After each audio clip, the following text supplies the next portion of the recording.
Are you living a life of joy and purpose? Or are you maybe, unfortunately, living a life of what I call lucrative misery? A life where you have a lot of the material possessions. Maybe you have a job that pays incredibly well, but you're not happy with it. You've got a lot of the possessions, but you don't have joy in your life. So let's take a walk and let's talk about this. So I think we all know somebody that seems to have it all, right? They have a good job with a lot of status. They're making good money. I should point out, I'm here in Las Vegas. I'll tell you why at the end. But they have it all. Actually, a lot like this town, right? There's a lot of people here that this is a flashy town. It looks great. It makes for great videos, as I'm doing right now. But for people where this is their life, this can be hollow. And so I'm borrowing this term, lucrative misery, and I'll give credit to that term here later on. But for now, what I want to just share is, lucrative misery is where you're not living your purpose and your passion, and you feel like there's something better out there for you, but maybe you just don't know what that is. And that can really be a hollow and difficult life, a difficult situation. So I hope you're not in that. I want to share that, I've been fortunate enough that I've been able to travel quite a bit over the last 5 years. Before that, I wasn't able to travel much at all. And the way that this is relevant to the video, I've seen countries like Peru, like Vietnam, like Bali, where the people unfortunately don't have much, but yet they're happy. And so that just makes you wonder, what is it in this country? What is it that makes these people happy? Frankly, some of and I don't mean this in a derogatory way, but some of the least happy people I know are people like at really nice country clubs, complaining that the bread's not warm anymore, their steak's overcooked. And I compare that with people in Bali or people Cambodia that don't have much, but yet they're happy. And I think sometimes poverty forces you to focus on what's really important, right? What's really important is relationships, is spending time doing something that you think is meaningful, and just appreciation, right? Having gratitude in your heart and appreciating the fact that we have a roof over our head and we're not struggling for food. And I think in lower demographic countries, places where the GDP per capita is lower, it's easier for people to focus on what they do have as opposed to what they don't have. So, having that grateful heart, I think, is important. So if you do find yourself in that situation, right, maybe you've done all the right things. You've done what your parents told you should do. You went to the right school, you worked hard, and you're still not happy, and you know that you're kind of on the wrong track, but maybe you feel trapped now. You feel trapped because you're making good money and you don't want to give up a job that is paying good money. So I'm going to share a couple things that I think can help. And the first one is really identifying what are your core values. And that sounds like a really deep question. And it sounds that way because it is. It's super important to understand what your core values are. And many of us, for a long time in my life, I didn't understand what my core values are. So it's a common problem, but there are worksheets that can help you with this. I said at the beginning of the video, I'm borrowing the term lucrative misery. I subscribe to a newsletter from a friend of mine. His name is Corey Wilkes. This is not a sponsored video. Corey, if you want to sponsor me, you're welcome to. But in his newsletter, he used that term lucrative misery. And I want to, regarding core values, I want to point you towards he's got a worksheet on core values that'll help you think through what are your core values and how can you identify it. So if you Google Corey Wilkes, Wilkes, I recommend his worksheet on finding your core values. I believe it's free or fairly inexpensive. And he also has a great newsletter. It's not for everybody. It's really designed for creators.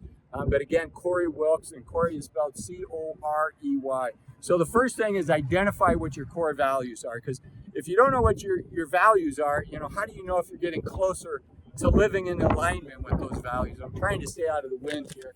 Let me move over here. Hopefully it'll give me a wind shadow. Okay, so that's the first one. And then you've heard me say before, actually, I made a video on this, optimize on life, not on your bank account. I'll either link to it up above here or I'll put a link in the description of the video so you can see it. But I think that's a core thing, right? If you're trying to optimize on your bank account, I think you're going to have a lot of struggles. And it's going to be difficult to get aligned with your core values. So, ask yourself, once you find your core values, as you set goals, ask yourself, is this taking me a step closer to being aligned with my core values or a step away from my core values? So that's the third step. And then after that, it can be scary. Change can be scary. And if you feel like, gee, I want to do this, I understand my core values, there's a change I want to make. There's another video I want to recommend for you. One of my videos, I'll put there'll either be a card up here or I'll link to it, but it's called fear setting. And it's what to do when you really want to do something, when you know it's going to have a positive impact on your life, but maybe you're fearful of making that change.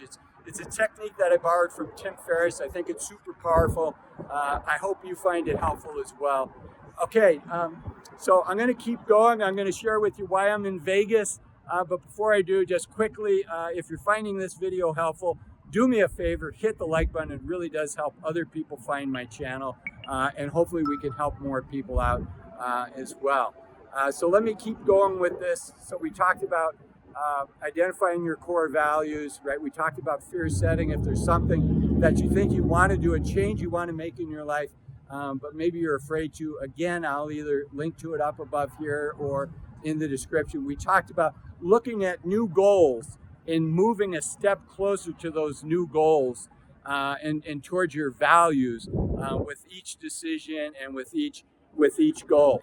And you'll be surprised, right? It's not going to happen overnight, but you'll be surprised how quickly it can happen if you stick with as you're making decisions, as you're making setting new goals, taking these iterative steps. Sometimes you'll be surprised it doesn't take as many steps as you think to begin to get that joy back in your heart and to feel you're in closer alignment.